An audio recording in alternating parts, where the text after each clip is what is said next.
Season 2, Episode 21. What's up, everybody? Logan Freeman here with Midwest Commercial Real Estate Advisors, and welcome back to the Kansas City Market Pulse. Today's guest built a $200 million real estate business by doing something that most people overlook in today's market, which is prioritizing relationships over transactions. Garrett Maroon is here today. We're going to be introducing him here shortly. But guys, I say this often. We host this podcast for one simple reason, and that is that clarity beats noise. There's no shortage of headlines, opinions, and predictions about commercial real estate. What's missing is grounded market-specific insights from people actually doing the work, listing, leasing, underwriting, closing deals across the country. So this show exists to cut through national narratives, explain what's actually happening on the ground, and help you, the owners and investors and operators, make better decisions with real data and real context. For example, we recently put out 5 new episodes on planning and zoning meetings. If you missed those, go check them out. We do those every single month. Additionally, we've been starting to do asset class deep dives. So yesterday I went live, did a deep dive on industrial outdoor storage. We are closing a sizable transaction next week in the industrial outdoor storage. What is that? It's not your iPhone operating system. Okay, that's not what iOS stands for. So just bringing you those patterns to help you recognize different trends so that you can make educated decisions. And we're doing that with this team here. Our team here is growing as well. We have 2 new folks going to be joining the team here very soon. So super stoked about that, and the growth means more work for myself and the wonderful Katie Cobb Sullivan, our brokerage and growth coordinator. Something I'm going to talk to Garrett about as well. But if you have any needs, you want to buy, sell, invest, or lease commercial real estate in Kansas, Missouri, we're actually operating in Arkansas and Iowa right now as well. Done deals in Nebraska and Ohio too. So, but mostly Midwest focused, Missouri and Kansas. Reach out to one of our team members. You can find us at www.mwcreadvisors.com. And yes, Garrett, I'm a Missouri boy, so I say MW. I'm a farm boy. Where are you calling in from today? In Southeast Virginia. All right, awesome. Yeah, so near the beach. So don't talk like I'm from the beach. I'm actually from Richmond, right in the heart of Virginia. Yeah, but no, I like the Missouri accent, man. I like it. Well, I was just recently in Middleburg, is that right? Yeah, sure. Yeah, beautiful part of Virginia. Oh my gosh. Yeah, it's awesome. What's that hotel over there? The Salmon Salamander. Yeah, the Salamander. Yeah, so I wasn't at the Salamander. I was at the 216 acre one down the street. The other one. It's got like, I don't know what that is. Some inn or something. Gorgeous. Oh, gorgeous. Middleburg Inn, probably. Middleburg Inn. Yeah, Middleburg Inn. Yeah. It was unreal. Beautiful out there. Yeah. So very cool. Yeah. Lots going on in your country right now in regards to data centers in Loudoun County, Virginia. No doubt. Yeah. A lot happening, and it's driving up costs for everybody. Right. But we're seeing a lot of change, and how politics affects, the business and real estate. And, I believe more certainly in the consumer real estate side, right? The residential side, where I spend most of my time. It's simply because the emotions drive buyer and consumer decisions. Sure. Right? If we're not talking about Iran, if gas isn't, it's the one thing they see every single day. Gas is high. They're like, well, I guess it's not a good time for me. Expenses, I need to protect. And so, it's a good time for investors. I had a call this morning with somebody. I was like, man, now's the time because everybody's pulled back. So now's a good time for you to get active. But excited to be with you today, buddy. Absolutely. We're going to talk about all of that. But before we do, for the listeners and audience that aren't familiar with Garrett and his work, he's the author of The Balanced Breakthrough, something that I've been sort of talking about quite a bit here recently. We had an ex-professional athlete on, Tate Unruh, talking about goals versus identity last week. Definitely go check that out. He dropped some extremely valuable nuggets, but he's also the host of the Faithful Agent podcast, which is a top 5% global show, man. Great job there. Thank you. That is not easy to do. Spent over 12 years in real estate, selling more than 650 homes and generating $200 million in sales. He consistently ranks at the top 1% of agents, and he's the founder of the Faithful Agent nonprofit, which we're going to talk about systems like the PDA formula and the Perfect 36 Touch, which helps agents double their production without sacrificing faith, freedom, or family. And Garrett's mission is to teach agents to make more and miss less. All right, so Garrett, there's a lot more here on your background and information. Fill in the details for us on what I might have missed there, and tell us a little bit about your journey so far. Yeah, brother. So again, thanks for having me, man. Excited to be with you. I think so. A little about me. I'm married. We've got 5 little kids. So the oldest is 8. The youngest is 10 months. So I haven't slept in a long time, right? Absolutely. So give me some grace there. But yeah, man, I'm so fortunate. Like I came into the real estate industry in 2014. Had no idea if I was an entrepreneur. Just did it because my wife thought I'd be good at it, to be honest. Sure. And I was working in higher education, not making enough money to have a family. And so I just needed to do something different. And so I came into the industry, have truly failed my way forward. I mean, there's no other way to put it. And, but through it all, I've been thankful because my main priority has always been, how do I make sure everyone says I'm doing this for my family.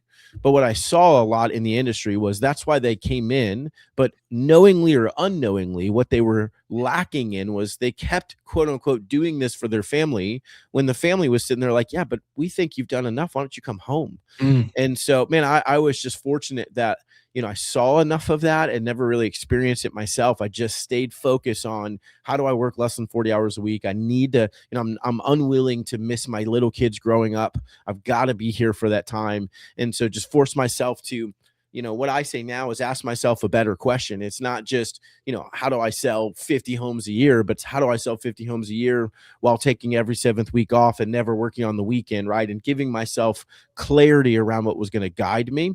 And man, that's been such a blessing. And now my heart is just to continue to help other entrepreneurs do the same. Yeah, man. I mean, that's incredible. Thank you for sharing that. I've got 3 kids, 7 and under. Nice. So, Love it, man. Saw your photo on your website. Beautiful family. Thank you. Hopefully we'll be adding a 4th in the near term, hopefully next 12 months. Praise God for healthy kids and it's awesome, man. Yeah. Children. But so interested in that, and mostly interested in this idea that like at some point you have to move from just producer to sort of operator, right? Like this is a theme that keeps continuing to show up for me. And, Bob Knackel talks a lot about the 3 kind of things that you need to have to be successful commercial real estate broker agent is passion, expertise, and discipline. Well, for me, it's really difficult to, think about turning off because I am so obsessive and passionate about my business and finding new opportunities. Like I don't have a whole lot of hobbies, outside of my faith, my family, my fitness, and then working on my future. So it's more about the priorities that I allow to spend time in my head. That's what I have come to the conclusion on is, and I heard Hormozy talking about this the other day. He said, everybody talks about, the good old days. Well, in 10 years, are we going to look back and say right now was the good old day? Most likely, right? So if that's the case, then nobody realizes that we are living the good old days right now. And I think that's important. But the only way to really double click and press on that is presence, right? Is being present with what you are doing at that moment. And these little supercomputers that are so awesome, don't get me wrong, so incredible. I mean, completely revolutionize our lives. You'll love that. That's Jesus on the back of my phone case there. Respect. Yep. Go to a meeting and drop that down. Somebody's like, oh, okay. Anyways, he's always there. And, I think it's important to remember, that in this age of, I think is probably the biggest wealth window that we're probably going to live through, this technological advance. I'm not a tech person, but I'm doing my best to understand and implement. But I would say that right now our world is changing and it's changing fast.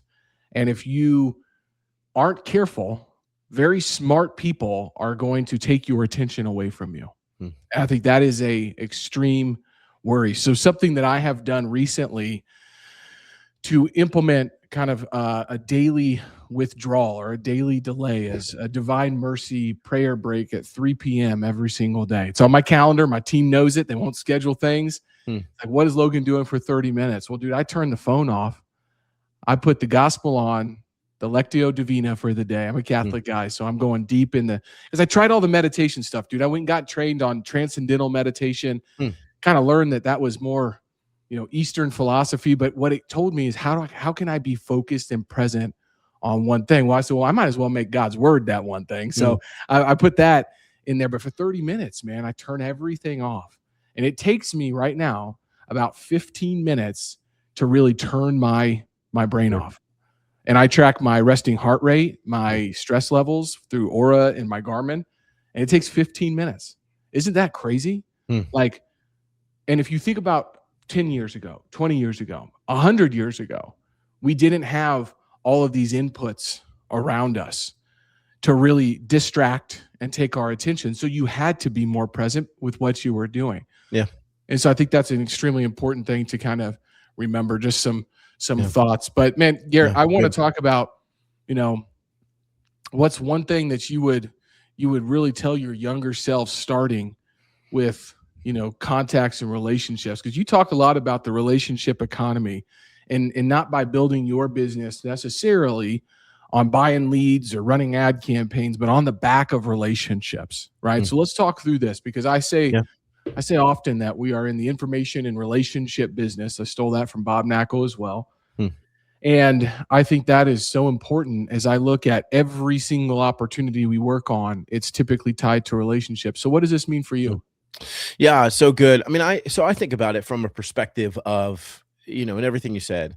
We are in a time and season where we are over communicated with, but under cared for, right? So I'll give you an example. So in 2005, they did a survey of 10,000 people. The average person had 6.2 close relationships, right? That was by their own words.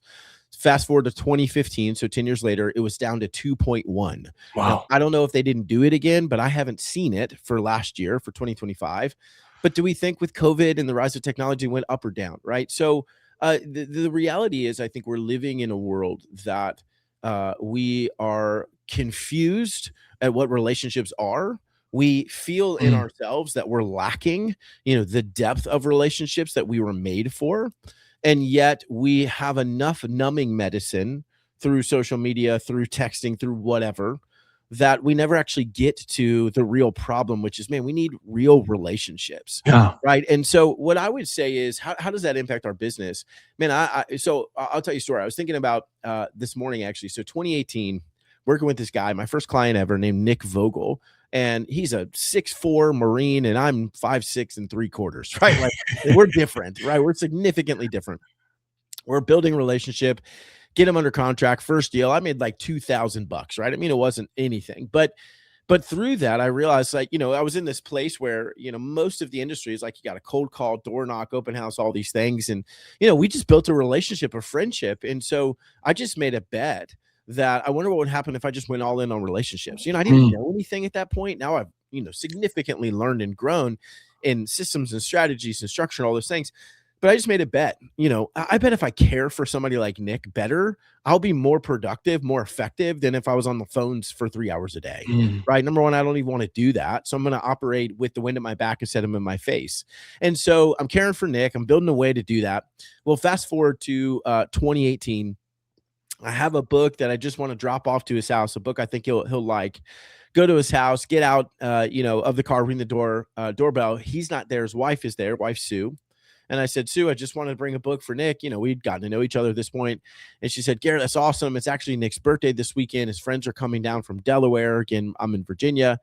And then she says something that stuck with me forever. And she said, Garrett, you have no idea, but you're probably Nick's only real friend in Virginia. And I'm thinking, first of all, I'm amazingly humbled by that. But he'd been in Virginia for 8 years. He's a major in the Marine Corps, And so, and that was the goal. But the byproduct was he sent me millions and millions of dollars of business.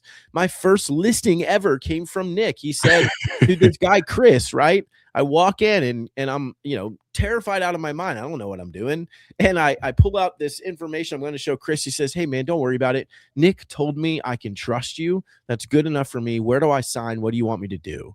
Wow. And so, man, I just realized, and not everything happens that way, right? But what I realized was trust is the economy, right? That's what this is. When you're making deals, when you're trying to find things, it's about trust.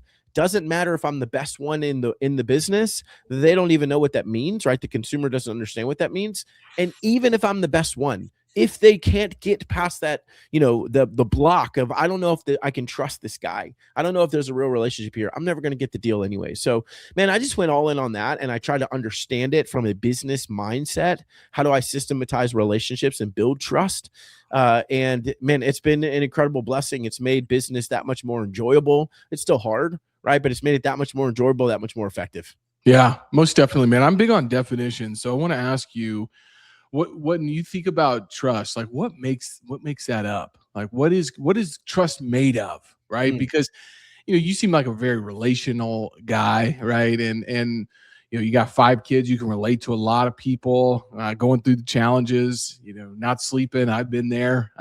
Totally understand. But I think a lot of folks do struggle, especially the younger generation, with truly building those relationships and how to build trust. And for me, one of my top talents from Strength Finders is individualization. And so that is just the talent of social awareness and emotional intelligence. Okay. So when those combined, and empathy, you actually care, you can really build trust quickly. And God gave me that talent that I've been working to build into a skill. So I have the ability to build that trust with folks pretty quickly, but like a lot of folks don't. So let's break it down. Yep. What are the components of that trust that you found to be tangible that people can actually work on? Yeah, I mean, that's a phenomenal question. I don't know that I have an amazing answer, but I'll tell you what I have. And I would encourage people to dig into that themselves, right? But I think trust is very closely synonymous with authenticity in our world, right? And, I'm going to butcher this. I read this years ago, but it's something like authenticity, the emotion of that is 3 times powerful than even love and than any other emotion, right? Authenticity is the most powerful emotion that we give off. And so why do I say that? I heard a couple years ago, a pastor said, God loves the real you, not the ideal you. And I think about that with our clients, with the people we're in business with. They want the real you, not the ideal you. And the challenge for many of us is that we either see the ideal version of everybody on social media, or we've been taught to act one way, and that's not us. When I think the reality is, number one, it's just more natural and easier for me to just show up and be me. Like I don't have to pretend or try to remember what I was supposed to be. And number two, but it's scary, right? That's why a lot of people don't do it. It's scary because we could get rejected. I think the best, easiest way to build trust is just to be yourself. Yeah. I started in 2016, man. I love dad jokes. All right. I wasn't even a dad at the time. I just like bad, dumb jokes. And so I started doing a joke of the week. We'd email out to my entire list of clients. Right. And I don't know why. And it was probably dumb. But, some people were like, man, I like this guy. He's just being himself and he's just natural. Now every podcast episode starts with a Christian dad joke, and it's just kind of becomes part of who you are. And it is like it's a natural thing for who I am. So trust and authenticity are very close. Sister, brother, maybe, if you will. And I think that what people really want to know is who actually is Logan, right? And who actually is Garrett, and who actually is so-and-so. And then trust also comes from, I think, authenticity and awareness is the second piece. So awareness is simply understanding what's going on with them and seeking to serve them in that space. So, a couple years ago, we're getting new windows. Guy comes to my house at 6:00. He's talking about how amazing his windows are. My kids are freaking out. They're crying. It's dinner time. They need to go to bed. Man, I don't know why I didn't kick him out. In hindsight, he stayed for 3 hours till 9:00 and then gave me this crazy price. And he was like, man, just make sure that you don't go buy vinyl windows. Well, so I call a guy the next day, a buddy of mine, and has vinyl windows. He comes in, not a recommendation. It was a referral to me. I didn't know this guy. He comes in and he's like, "Oh, Garrett, man, I know you have kids. Man, would it be so much easier for you if I just walked around, I'll measure it, just send you a quote?" I'm like, "Yes, that's amazing." Yeah. Right. Sends me a quote. And that's who I hire. So trust came from the awareness that he had of what was actually going on with my situation. He was trying to help me solve my problem, not tell me what my problem was and then solve it. Right. And those are different. And so again, that's an amazing question. I'm going to need to ruminate on that longer. Dead air would not have been fun for you as I sat there trying to figure it out. Right. But I would say authenticity and awareness is really that's great for trust. That's a great response, and it was a kind of a T-ball back to me because I've thought about this quite a bit and done some research, and I think it was from Robin Dreek's book, and I forget the name of that book, but he's an ex-CIA agent who had to build rapport really quickly. I think he said trust is basically connection, and connection is made up of vulnerability plus honesty, and then you divide that by your presence. So very similar to what you said. But I like that equation because for all of you engineers out there, I feel like I'm an engineer in some regards. That will help you. So connection equals vulnerability plus honesty divided by how present you are. And we've talked a lot about that here today. So, I mean, with everything you've got going on, you found time to write a book. All right. So I gotta ask about the balance breakthrough. First, when I saw the book, I said, man, that really looks like a book that I've read. And I thought I had read your book, but it reminded me of the same color scheme of Essentialism by Greg McKeown. Yeah. And so I was like, oh man, like this reminded me of that. So anyways, as I was reading through some of the reviews and summaries, man, there seemed to be some similarities there. So what was the most, I think the experience that made you realize that you needed to write the balance breakthrough, and tell us a little bit about it. Yeah. So, and it's funny because my publishers, I had never done this before. Right. But my publishers asked me like, what book covers do you love? And that was one of them. Okay. Right? Yeah. And so, one of the covers came back. I'm like, I like it. Is that okay? It looks like, and they're like, yeah, of course. I mean, we all copy each other. Right. But that's funny you said that. Yeah. So, man, it was a two-year journey. I love the written word, though I'm not very good at it. I had a really good editor, and that was a huge help. I love the written word for a couple of reasons. Number one, I can reach people that I'll never meet. Right. It's one reason I do a podcast, just like you. I can encourage people that I'll never get to talk to. Sure. Two, I love written word because it's something that my kids can have when I'm gone. And so they can actually physically hold a copy of what daddy did and parts of how daddy thought, and it can encourage their generation. I love that as a concept. And then ultimately, it was written because I felt like there was more I wanted to say that I couldn't do in a podcast format, right? That I couldn't simply do from stage. I wanted to put the whole picture together and just lay it out for people. It was a labor of love. I'll do it again. I'll do it better next time, right? But it was something I just wanted to try. What would it be like to be a published author? And then it's been so much fun, speaking at events and conferences and having the book there and being able to sign it and give it to people and talk to them about it and leaving them with something tangible for them to walk away with and ruminate. I don't know why I keep saying ruminate, but to really pour over and it can actually change their lives in the direction of how they do business. That's exciting to me. So that was why I wrote a book. And then talking about balance, again, for me, it really is like we are in a position where I think our kids are bearing the weight of the parent's success. And by that, I mean, it's like, why is daddy not here? Why is mommy gone again? The number of times, man, I've talked to people who, I just recently had an agent come up to me and said, Garrett, I sold 40 homes last year, which is amazing. But literally last night, my husband said, when are you going to come home?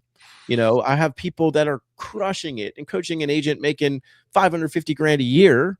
But she's like, but I'm always on. I don't know how to pay attention to my kids. And when I am, I feel like I should be paying attention to my clients. And so we're all just kind of wrestling through these same things. And in a small way, my hope was this might help. So that's why I did it. And it took me 2 years and glad to have it out, glad to have it done. And it was a really cool experience. Yeah. Well, Rachel said it's a must read for anyone who wants to win in business without losing at life. I thought that was pretty cool. That's a pretty cool message to have on something that you created and put out there and the impact that you're having on people. Yeah. So one question just came in. What's the core message that you hope readers take away from the book? Yeah. So, and you said that someone just sent that question in? Yeah. So thanks for that question.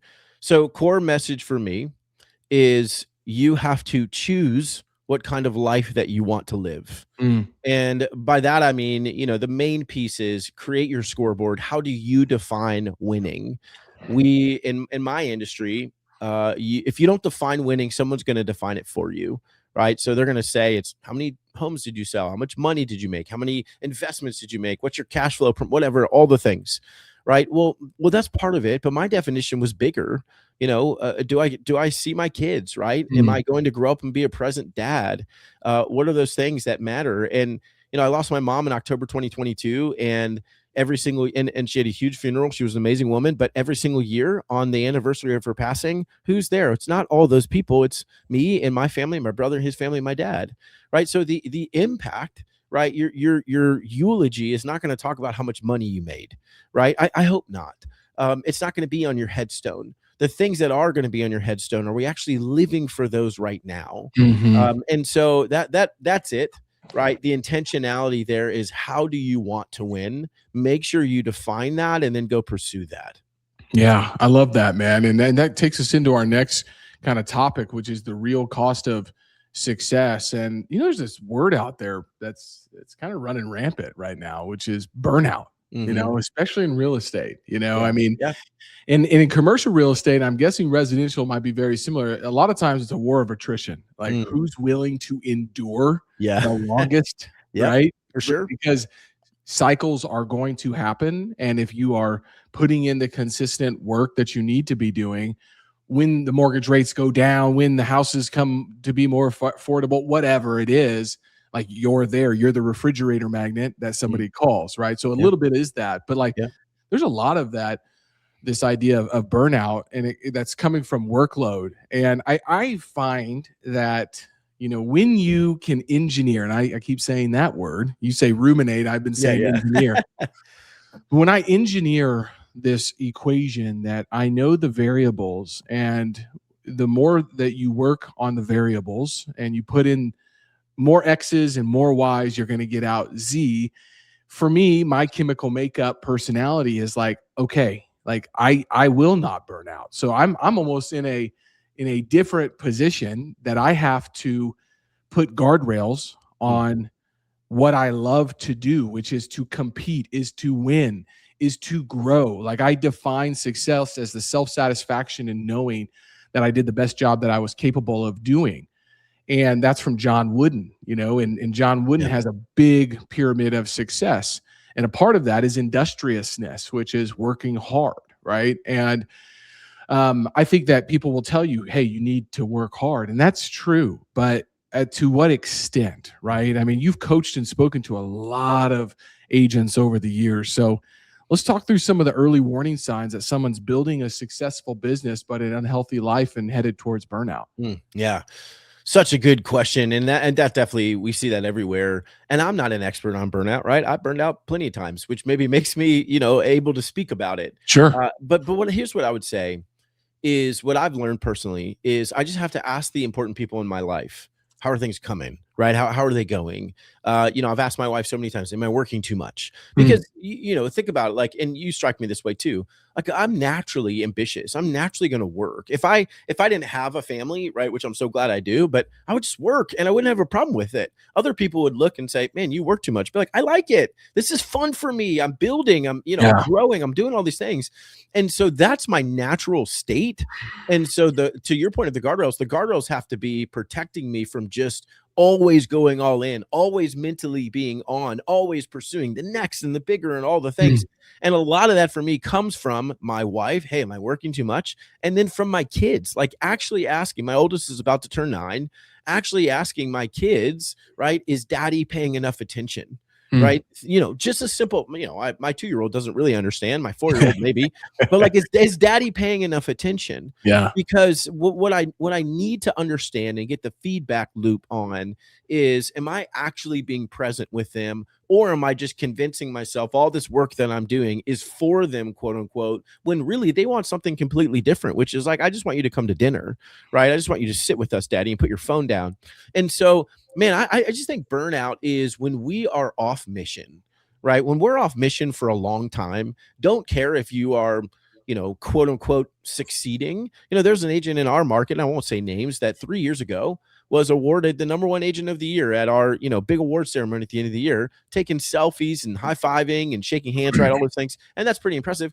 But it was widely known that his business actually lost money. He had gotten divorced and wasn't talking to his oldest son anymore. Like, man, that's not success. Right. And so, but he is in a position, again, I'm not trying to talk ill of this guy, but he was in a position where he was in pursuit of success, but he had missed the main point of what he should have been pursuing. Right now, it's not my choice on what he pursues, but if his real heart was, I want to win at work and at home, and he just wasn't paying attention to home and thinking, well, I'm just going to be ambitious here. This is what it takes.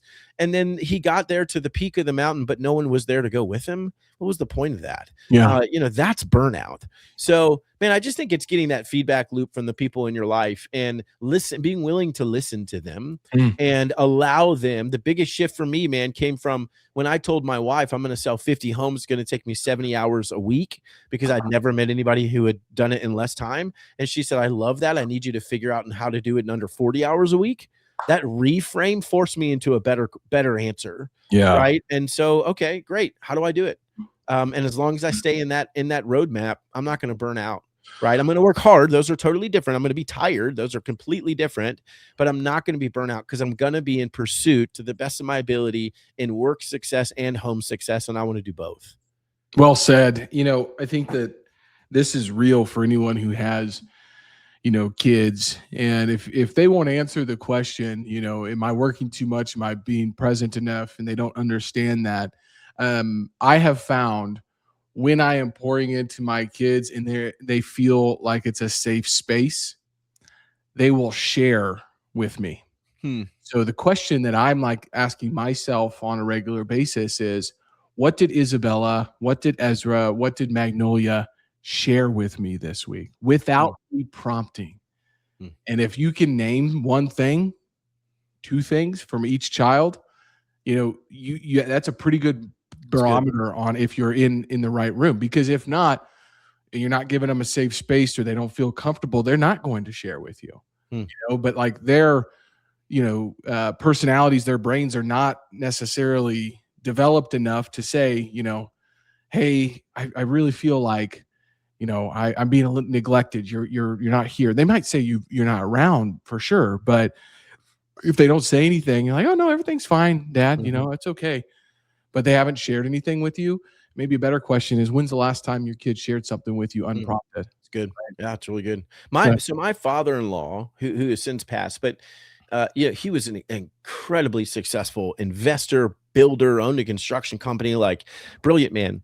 But my wife will tell the story. He made millions a year. My wife would tell the story of, but all she remembers as a kid is that he was always on the phone when he was driving him to school. She didn't understand, what it meant or his success. None of those things meant anything to her, right? That's how he provided, but she didn't understand. She just knew that Daddy wasn't there. And she wishes that he was, right? And so like that has stuck with me for a long time. Yeah. And, again, the question is like, okay, is it true that if you give yourself guardrails and say, you know what, I can't work more than 40 hours a week, or else I feel like I'm not going to succeed at home. Now, I'm not going to give anybody a metric. That's not for me to decide, right? But let's say, for example, if I work more than 40 hours a week, I don't know that I can succeed at home in this season of my life.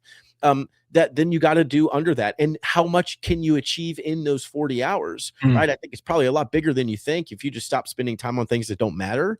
But it forces you to like, all right, I've got 40 hours. I got to make them count. Now you might say, I'm just going to go succeed and I want to make $1 million, right? I'm going to do whatever it takes to hit that. And along the way, your family's like, man, I really appreciate it, but we haven't seen you in a year. And so is that worth it?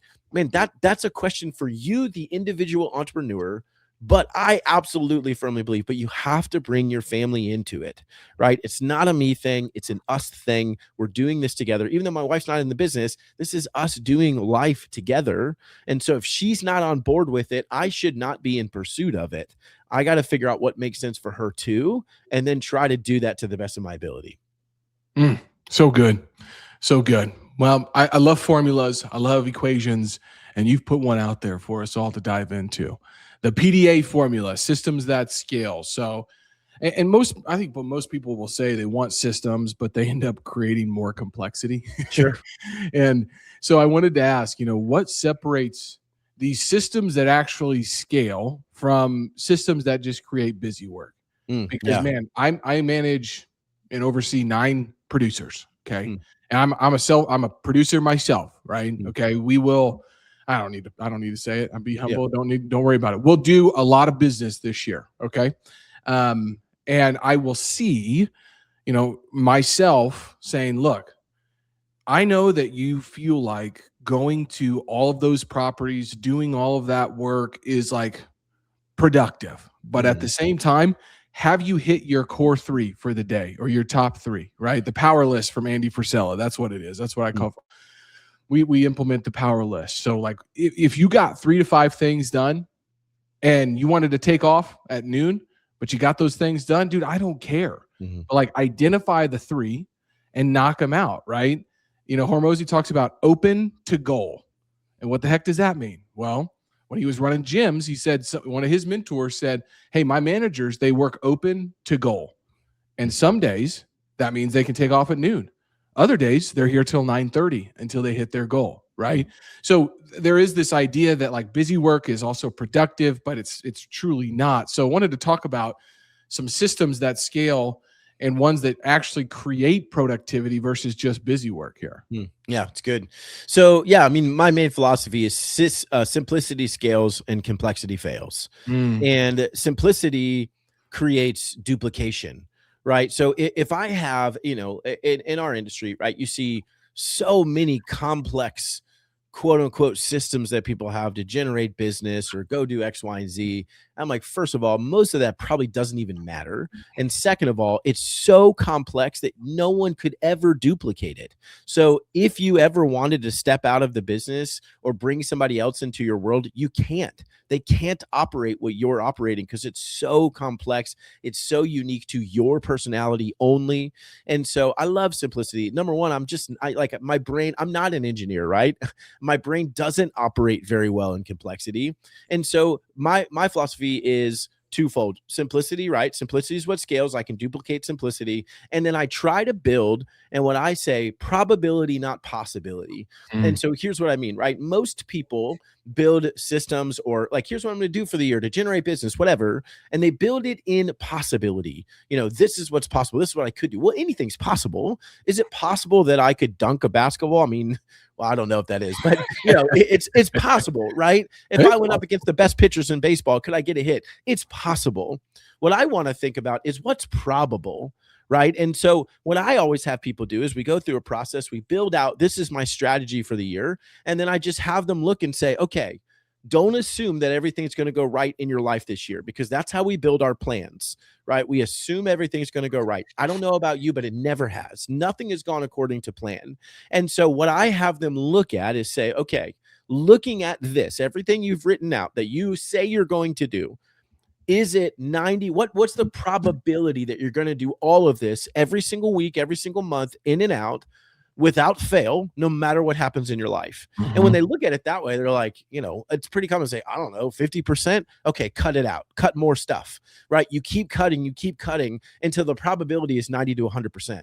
All I'm trying to do in that scenario is to say it needs to be so simple that it's harder, right? It'd be harder for if you said to me, Garrett, give me 10 words that's going to change my life. That's harder than if you said, give me 100 words, right? Being really intentional on what actually matters is much more difficult. So when I say just simplify, keep cutting until we get to the heart of what actually matters and is going to move the needle. Number one, that's beautiful. It's simple and it's duplicatable. Number two, it means that no matter what happens in my life, when you have a baby, when you have something go wrong, when whatever happens, you can still move your business forward because you haven't given yourself 18 things that you have to do, right? It's exactly what you said. It's, the greatest business book ever written, The Tortoise and the Hare, right? Who wins? Well, the tortoise does, because he's just taking steps, step after step. The hare sprints and stops.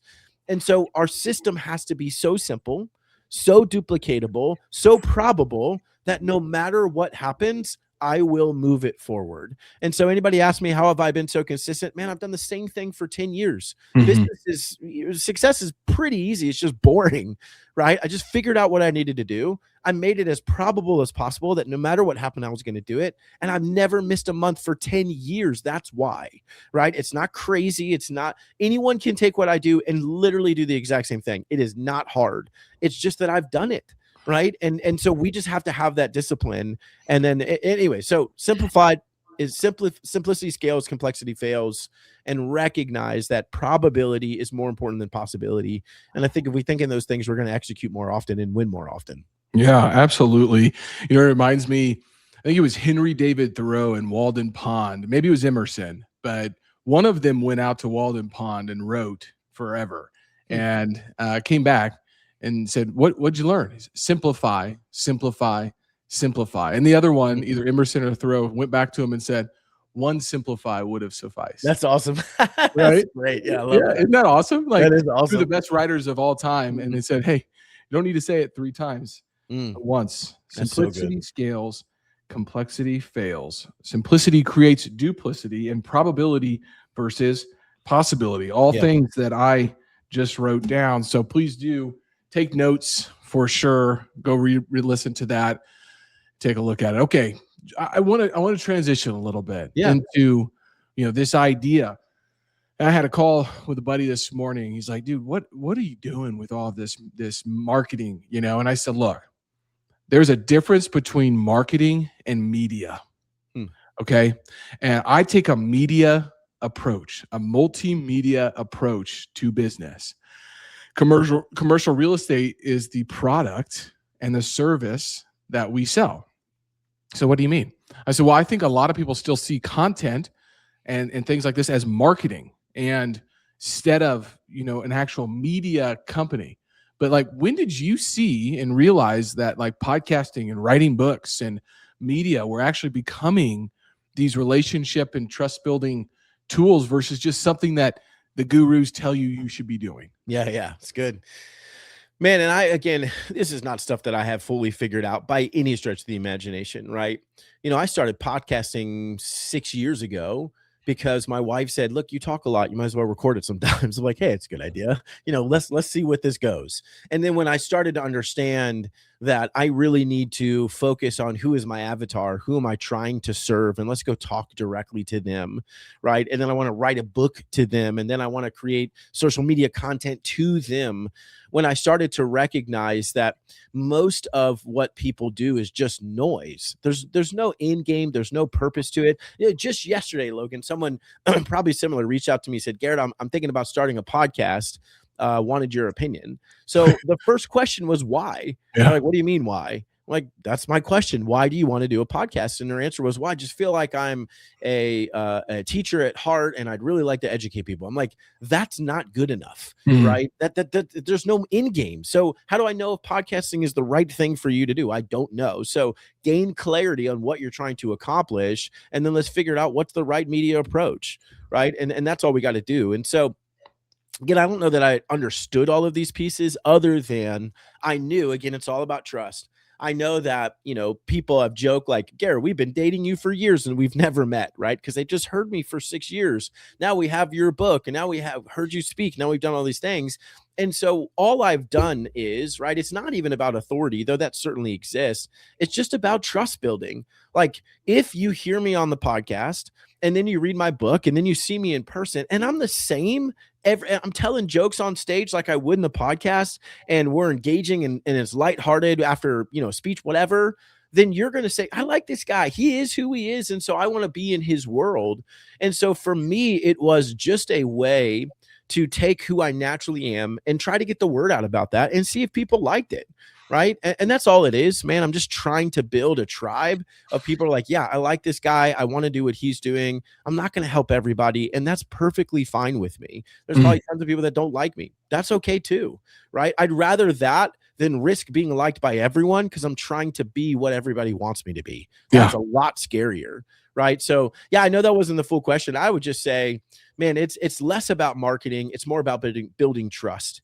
And in order to build trust, you have to be intentional with what you're trying to do, right? And what platform you're trying to do it on. So, I think we just got to ask those in-game questions and then figure out what's the real path to get there. Absolutely. I mean, attention is the new currency. And, that's been said for years now. So maybe it's outdated. But, one thing that I would just say is the fact that when you walked into that room with Chris, your friend Chris introduced you to somebody. He said, man, I don't need to look at that papers. What do you need from me and how do we get started? Right? If you can build that authority and trust through content, podcasting, media, how much more valuable that would be. And it reminds me, I've just reread Naval Ravikant's the book of Naval Ravikant, the almanac that Eric Jorgensen wrote. And I'm reading the book of Elon right now. But Naval says you got to create leverage. And there's 4 ways to do that: through people, that's building companies, through technology, through media, and through capital, right? And so everything, the lens that I look at business from is how do I create leverage with what I'm doing here, right? And this is leverage. This will drop, be done today. It'll get watched 6 to 7 hours on LinkedIn alone. Next week, it'll go out, or later this week, it'll go out on Spotify, on YouTube, on Apple. It'll go out as a newsletter. I mean, you'll share it out to your, audience. That's leverage, man. I mean, that's what we're talking about here. And why would I not want that? And a practical takeaway for commercial real estate, I just kind of want to put a bow on this discussion before we get into quick takes. My favorite section is that in commercial real estate, the deepest relationships win the assignment every time. And, so many folks say, well, these guys been doing business in my market for 25 years. They have all the relationships. Well, great. It's time for you to start building them because they won't be around in 25 years. Yeah, you're right. And somebody else will be. So that is so important to build that trust over transactions. It creates referral velocity. That's what our business is built on. And it creates relationship equity out there. So if you're listening here as a commercial real estate broker, investor, developer, you want more deal flow, you want more opportunities, focus on the trust, focus on building those relationships, because that's what's going to win the assignment. I have seen too many times in my business, it doesn't matter if you got the right team, the right tech, you just sold 5 deals that are next to the other property. If there's a deeper relationship with somebody else, they're winning that assignment. 100%. So think of it like that. That was some great takeaways there, man. Really appreciate you being here today. I want to get into some favorite books and podcasts that you've got. And I've got some other questions. We love this section. We get to know kind of the guests on the show a little bit deeper here. So share with us your favorite book and podcast, maybe of all time, or maybe just something you're reading right now. Yeah. Man, so many good books, right? You mentioned a ton of them. I love right now what I'm reading is Wealthy and Well Known by Rory Vaden. And phenomenal. I know Rory Vaden. Take the stairs, baby. Dude, so good. That is so good. Part of his Brand Builders group, which has been phenomenal. And love podcasts, man. I listen to podcasts all the time, and gosh, there's so many good ones. I'll give a shout out to my kids have one called Nature Loving Kids. How about that? Awesome. That's my favorite one. It's 7 minutes, and it's fun to listen to them. So yeah, man, so many good things. It's to the point of like what I tried to do real quick is I did the 3 L's every day, which is I learn, I lead gen, and I launch. So I read for an hour, I lead gen for an hour, and I spend the next 15 minutes telling my day where to go. The compounding effect of that is insane. And so, man, if money compounds, which it does, I'd much rather, I want to do that too, but I'd much rather compound my learning, right? Because that's going to get me there faster. Most definitely, man. This business is built on discipline and habits. Maybe you just gave us one, right? The 3 L's: learn, launch, lead gen, and launch. Yeah. Learn, lead gen, and launch. Remind me what launch is again. So launch is just spending 15 minutes after that saying, where does the rest of my day need to go? Okay. Yeah. Yep. Got it. All right. But outside of that, what's another one of your underrated success habits that you've seen to be really beneficial for folks? Man, well, certainly doing a daily time with the Lord, but I would also say a daily sauna. We just bought an infrared sauna a couple months ago in the house, and man, 20 minutes in that a day, I read a book, just having quiet and space, and it's good for your body.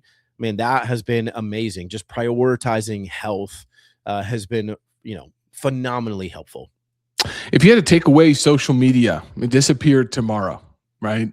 China came in and said, "Hey, we're taking on, United States social media. We're shutting it down. No more social media." I would be excited about that. I think I know the answer to this, but how would you build your business? Yeah, referrals, relationships. I think I'd be more effective, honestly, because there's no other way to get people's attention. And I would just continue to get referrals. I mean, it'd be podcasting, right? It'd be things like this. How do we get our message out? But yeah, I'd love for social media to disappear. It'd be amazing. As long as LinkedIn's not included in that, which you're good. That's right. Yeah, we'll leave LinkedIn out. We're thinking Instagram. Yeah. Yeah, no, LinkedIn is unfortunately starting to take on a lot of the same algorithms, and interesting. A lot of nothing against them. They should be using the platform, but a lot of things that are targeted towards you to get you to click and watch and listen to people. So, don't need another Instagram, Facebook. Definitely don't need another Instagram feed. Yeah. So, but that's just noise for the time being. I think they'll figure it out for sure. Interesting. All right, man. So what does make more, miss less mean to you today? Yeah, it's simply that my heart at the end of the day is to restore the real estate agent family. So, we've talked about this already, but I want to, and I want to show agents how they make more money while missing less time. It's not true that to sell more houses or make more money that you have to work more. That's not true. You just have to, and stop being an agent and be a business owner, right? And think like a business owner. So that's my heart, man. I want to restore the agent family. I want to meet the kids that say, thanks to you, Mr. Garrett, whatever they call me, I get to see mommy more. And I'm so thankful for that. Like that's my goal. And I just know I have to go through their business to get there. So, man, that's my heart. How do I help you make more, miss less? Love that, man. If anybody's listening in that wants to follow along with what you got going on, point them in the right direction. Yeah, they can go to garrettmaroon.com/free gift. So we set up something for your audience. If they want the audiobook of the book free, man, we'd love to give that to them. I just want it to be a blessing to people. So yeah, go check it out. Go grab that. Well, thank you so much, Garrett. garrettmaroon.com/free gift. We'll have that in the show notes. It's up on the screen right now. You guys can figure it out. Man, it's been a blessing to spend some time with you today. Yeah, you too. Just want to acknowledge you for the work that you're doing, the mission-driven work that you're doing. It's inspiring a lot of people. It's inspired me today. You've got a lot of great quippy sayings that I've wrote down that I'm going to share with my team. So I just want to kind of pat you on the back and say, man, keep going. We appreciate leaders like yourself in the industry that are putting this type of message out there and inspiring other people to take charge and make some meaningful change in their lives. So appreciate you being here today. Yeah, thanks for having me, brother. I appreciate it. Absolutely. This has been another episode of the Kansas City Commercial Real Estate Market Pulse. You can find all of our information, all of our listings at www.mwcreadvisors.com. We'll be back next week with another episode. Thanks for tuning in.